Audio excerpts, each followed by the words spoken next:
boy dreamed of becoming a mafia boss, but never expected that his first assignment in the gang would be getting sent to the police academy by the boss himself. The boss's goal was to train a group of undercover agents within the force. Although it clashed with his own ambitions, this was still a way to serve the boss. Martin took his studies seriously and learned how to become an outstanding cop. He excelled academically, earning perfect scores in every subject. 10 years passed, and Martin successfully graduated from the academy, now a fully qualified police officer. At the graduation ceremony, the boss even showed up to congratulate him.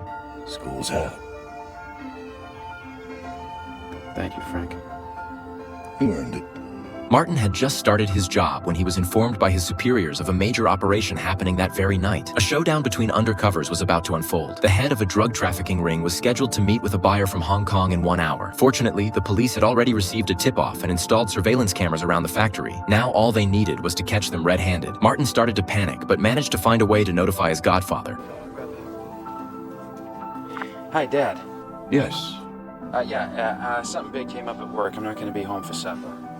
Bad. Your mother worked all goddamn day. We'll just have to sit down without you and your friends. No, my still coming.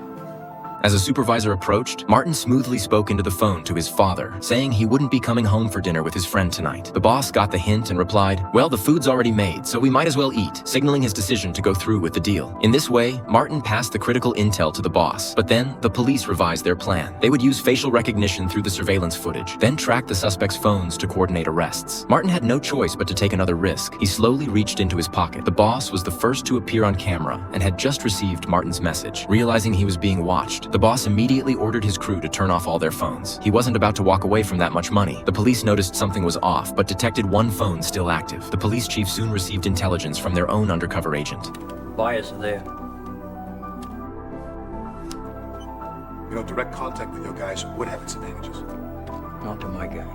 The man they had embedded in the drug cartel was none other than Nick, the boss's most trusted lieutenant, Martin's complete opposite. 10 years ago, Nick graduated from the police academy with perfect marks, but because of his complicated family background, he was selected by the police chief right out of school. You sure of that?